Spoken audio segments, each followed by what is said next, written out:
అడవి తిరిగిన తర్వాత రాజా విక్రమార్కుడుకు ఒక పెద్ద చెట్టు మీద వేలాడుతున్న బేతాళుడు కనిపిస్తాడు. బేతాళుడిని చెట్టు మీద నుండి దింపి అతని భుజం మీద ఎక్కించుకుని తర్వాత విక్రమ్ దట్టమైన అడవులను దాటుతూ వెళ్తున్నాడు. విక్రమ్, ఇలా ఏమీ మాట్లాడకుండా ఉండడం వల్ల ఈ ప్రయాణం చాలా కష్టంగా అనిపిస్తుంది. పోనీ నేను ఒక కథ చెప్పనా? వద్దు, నువ్వేమీ కథ చెప్పనక్కర్లేదు. నువ్వు కథ చెప్పి వెళ్ళిపోతావు, నేను అందులో చిక్కుకుంటాను. రాజుగారు, మీ తెలివితేటలు ఇంకా బుద్ధి కోసం లోక పరలోకంలో కూడా చర్చిస్తుంటారు. మీరంటున్నారు నేను మిమ్మల్ని ఇరికించి వెళ్ళిపోతానంటున్నారు. ఇది ఎలా సాధ్యమవుతుంది రాజుగారు? అయితే సరేలే, కథ చెప్పు. కానీ నా ఓ మాట గుర్తుంచుకోండి మహారాజా, ఒకవేళ మీరు కథ మధ్య మాట్లాడినట్లయితే మీరు షరతు ఓడిపోతారు. ఇంకా కథ ఆఖరిలో నేను మీకు ప్రశ్నలు అడుగుతాను, వాటికి సరైన సమాధానం చెప్పాలి. అలా చెప్పి బేతాళుడు కథ చెప్పడం మొదలు పెడతాడు. వర్ధమాన్ నగరంలో రూప్సేన్ అనే రాజు పరిపాలించేవాడు. ఒకరోజు రాజు దగ్గరికి ఒక వ్యక్తి ఉద్యోగం గురించి వస్తాడు. వాడి పేరు వీర్వర్. రాజుగారు, నాకు ఉద్యోగం కావాలి, నా మీద దయ ఉంచి నన్ను చేర్చుకోండి. సరేలే యువకుడా, నాకు కూడా ఒక సేవకుడు కావాల్సి ఉంది. నువ్వు ఎంత జీతం తీసుకుంటావో చెప్పు. రాజుగారు, మీరు మీ మనసుతో ఎంత ఇస్తే అంతే తీసుకుంటాను. కాదు, నువ్వు స్పష్టంగా చెప్పు, నువ్వు జీతం ఎంత తీసుకుంటావో. అదే సరైన న్యాయం, ఇంకా సరైన నిర్ణయం. మహారాజా, నేను చేసిన సేవకి రోజుకి 1000 తులాల బంగారం జీతంగా తీసుకుంటాను. ఏమన్నావు? 1000 తులాల బంగారమా? ఎంత బంగారాన్ని నువ్వేం చేస్తావు? రాజుగారు, ఏం చేస్తానో అది మాత్రం నేను చెప్పను. కానీ మీరు మాత్రం నాకు మాటిచ్చారు, నేను అడిగినంత జీతం ఇస్తామని. ఇప్పుడు మీరు దీన్ని స్వీకరించాల్సిందే. యువకుని మాట విన్న మహారాజు ఆశ్చర్యపోతాడు. కానీ మాట తప్పని రాజు కనుక ఒప్పుకుంటాడు. అవును, మీ ఇంట్లో ఎవరెవరు ఉంటారు? మహారాజా, మా ఇంట్లో నా భార్య ఇంకా నాకు 2 పిల్లలున్నారు. 4 మనుషులు ఉన్న కుటుంబంలో ఎంత ధనం తీసుకుని ఏం చేస్తాడు? మరుసటి నుంచి అతడు రాజు దగ్గరికి ఉద్యోగానికి వచ్చేవాడు. ఇంకా పని అయిపోయాక జీతం రూపంలో 1000 తులాల బంగారం తీసుకొని వెళ్ళిపోయేవాడు. రాజు ఇచ్చిన 1000 తులాల బంగారాన్ని చాలా మంచిగా ఉపయోగించేవాడు. కానీ రాజుకి ఈ విషయం గురించి ఏమాత్రం చెప్పేవాడు కాదు. అసలు ఆ డబ్బుని ఎక్కడ ఉపయోగించేవాడో. మెల్లమెల్లగా కొన్ని రోజులు గడిచాక ఒకరోజు రాజు తన విశ్వాసం ఉన్న భటుణ్ణి పిలుస్తాడు. ప్రకాష్ సింగ్, మా సేవకుడు వీర్వర్ మాకు సేవ చేయడానికి రాత్రికి వస్తుంటాడు. సాయంత్రం కాగానే తను కత్తిని తీసుకొని మా దగ్గరనే రక్షణకి నిల్చునే ఉంటాడు. ఎందుకంటే నేను క్షేమంగా నిద్రపోవాలని. అంతేకాకుండా మాకు ఇంకేమైనా అవసరం ఉన్నా సరే వాడు మాకు వెంటనే తెచ్చి పెడుతూ ఉంటాడు. ఇంకా ఉదయం కాగానే అతడు తన 1000 తులాల బంగారం తీసుకొని ఇంటికి వెళ్ళిపోతాడు. ఈరోజు నువ్వు వీరువరు వెనుక వెళ్ళి తెలుసుకోవాలి.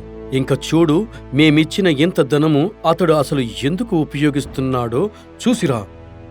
రాజు ఆజ్ఞ విన్న భటుడు దొంగతనంగా వీరువరుని వెంటబడతాడు. ఇంకేముంది, రాజుగారిచ్చిన ధనాన్ని వీర్వర్ బ్రాహ్మణుల మధ్య పంచుతాడు. ఇంకా మిగిలిన ధనాన్ని 2 భాగాలుగా చేస్తాడు.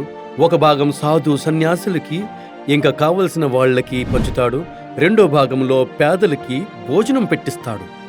అందరి పేదల కోసమే భోజనం పెట్టి అందులో మిగిలిన దానితో వాడు వాళ్ల కుటుంబం తినేది. ఇంకా మిగిలినది పేదలకే ఇచ్చేసేవాడు. ఆ భటుడు దాగోని వెంటపడుతూనే ఉంటాడు. ఎంత మంచి మనసు ఉన్న వ్యక్తి ఈ లోకంలో ఎక్కడుంటాడనుకుంటాడు. భటుడు అన్ని విషయాల్ని తెలుసుకొని మహారాజు దగ్గరికి తిరిగి వస్తాడు. ఇంకా అతడు చేసే మంచి పనుల గురించి రాజుతో మొత్తం చెప్తాడు. వీరివరు గురించి తెలుసుకున్న రాజు చాలా సంతోషిస్తాడు. వీరివరు ఎల్లప్పటిలాగానే పనికి వచ్చేవాడు. ఒకరోజు చాలా రాత్రి గడిచాక బయట నుంచి ఎవరో ఏడుస్తున్నట్లు వినిపించింది. వీర్వర్, బయటికి వెళ్ళి చూడు, ఎవరు ఈ సమయం అప్పుడు ఏడుస్తున్నారో వాళ్ళకి ఏంటి ప్రాబ్లమో తెలుసుకో. రాజు ఆజ్ఞ విన్న వీర్వర్ అక్కడి నుంచి వెంటనే బయలుదేరి శ్మశానం వైపు వెళ్తాడు. అక్కడికి వెళ్లి చూసేటప్పటికీ అక్కడ ఓ అమ్మాయి నిండు నగలు వేసుకొని నిల్చుని ఉంటుంది. ఆ అమ్మాయి గంతులు వేస్తూ ఏడుస్తూ ఇంకా తల బాదుకుంటున్నట్లు కనిపిస్తుంది. కాని తన కళ్ళల్లో ఒక కన్నీరు కూడా లేనే లేదు. తనను చూసిన వీర్వర్ ఇలా ప్రశ్నిస్తాడు, చూడమ్మా, ఎవరు నువ్వు? ఇంకా ఎందుకు ఏడుస్తున్నావు? వీర్వర్ మాట విన్న ఆ స్త్రీ తన గురించి చెప్పడం మొదలుపెట్టింది. నేను రాజలక్ష్మిను. నేను ఎందుకు ఏడుస్తున్నానంటే ఎందుకంటే త్వరలోనే రాజన్ ఇంట్లో పేదరికం పేరుకుపోతుంది. నేను అక్కడి నుండి వెళ్ళిపోతున్నాను. ఆ తర్వాత రాజు 1 నెలలోనే చనిపోతాడు. ఆ స్త్రీ మాట విన్న వీర్వర్ భయపడిపోతాడు. చూడమ్మా, దయచేసి ఈ ఆపద నుంచి తప్పించుకునే ఉపాయం చెప్పండి. దయచేసి ఉపాయం చెప్పండి. పరిష్కారం ఉంది, కానీ అది చాలా కష్టం. మీరు ఉపాయాన్ని చెప్పండి, నేను ఖచ్చితంగా చేస్తాను. అయితే సరే వినండి. ఇక్కడి నుండి తూర్పున ఒక దేవత ఆలయం ఉంది. ఒకవేళ ఆ దేవతకి కొడుకు తలను నైవేద్యంగా పెడితే అరిష్టం అరికట్టవచ్చు. అప్పుడు రాజు 100కి 100 రూపాయలు ఎలాంటి చింత లేకుండా పరిపాలిస్తాడు. ఆ అమ్మాయి మాట విన్న వీర్వర్ చాలా ఆలోచనలో మునిగిపోతాడు. ఇంకా అదే ఆలోచిస్తూ వాళ్ళింటికి చేరుకుంటాడు. ఏమిటి స్వామి, ఎందుకు అంత కంగారు పడుతున్నారు? ఎలా చెప్పను, మహారాజు గారి ప్రాణాలకి అపాయం ఉంది.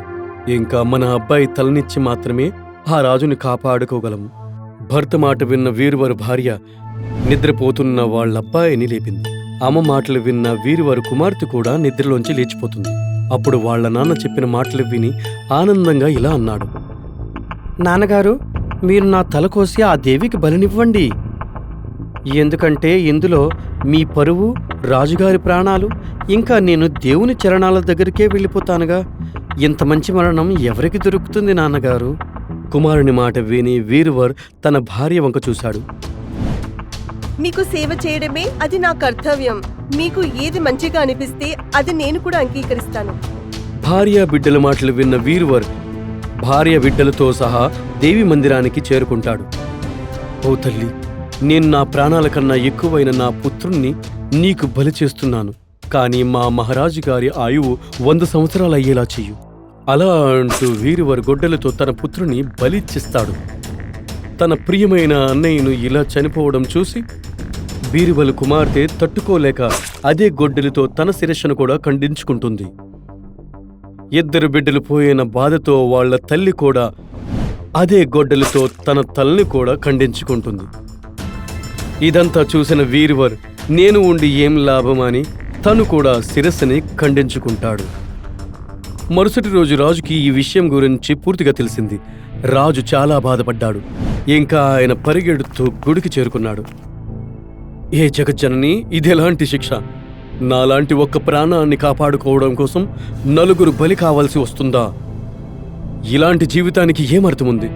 4 బలి చేసి నేను బ్రతకాలా? నేను బ్రతకూడదు, నేను కూడా చనిపోతాను. ఇలా అంటూ రాజు తన కత్తితో శిరస్సు ఖండించుకోవాలనుకుంటాడు. అంతలోనే అక్కడ దేవి స్వయం ప్రత్యక్షమవుతుంది. మీ ధైర్యానికి నేను సంతోషిస్తున్నాను. అడగండి, ఏ వరం కావాలో. మీరు నిజంగానే ఆనందాన్ని పొందినట్లయితే ఈ 4 మళ్ళీ కొత్త జీవితాన్ని ఇవ్వు. రాజు మాట విన్న దేవి ఆనందించి చేతిలో ఉన్న కమండలం నుంచి నీళ్లు చల్లి వాళ్ళ 4 మళ్ళీ ప్రాణాలు వచ్చేటట్లు చేస్తుంది. వాళ్ళంతా చాలా సంతోషిస్తారు. అలా చెప్పి బేతాళుడు విక్రమ్ను ప్రశ్న అడుగుతాడు. రాజా, చెప్పు, ఇందులో ఎవరు ఎక్కువ పుణ్యవంతులో? అందరికన్నా పుణ్యవంతులు రాజు మాత్రమే. ఏం మాట్లాడుతున్నావు రాజా? వీర్వర్ తన కుటుంబాన్నే త్యాగం చేసేశాడు, కానీ మీరు మాత్రం ఆ రాజే గొప్ప అని చెప్తున్నారే. చూడు బేతాళ, వీర్వర్ తన ధర్మాన్ని మాత్రమే చేశాడు. రాజు కోసం ఒక సేవకుడు త్యాగం చేయడం అంటే అది వాళ్ళ ధర్మం మాత్రమే. కానీ ఒక సేవకుడు గురించి రాజు బాధపడడం గాని వాళ్ల గురించి ఆలోచించి తన ప్రాణాలని త్యాగించడం అనేది నిజంగానే ఆ సేవకుని పుణ్యం కన్నా ఆ రాజు పుణ్యమే ఎంతో ఎక్కువ. అది విన్న బేతాళుడు సంతోషంగా ఇలా అన్నాడు. సరైన సమాధానం చెప్పారు రాజా, మీరు మాట్లాడారు, అందుకే నేను వెళ్ళిపోతున్నాను. అలా చెప్పి బేతాళుడు మాయమైపోయాడు. ఇంకా వెళ్లి చెట్టు మీదకు ఎగిరిపోయాడు.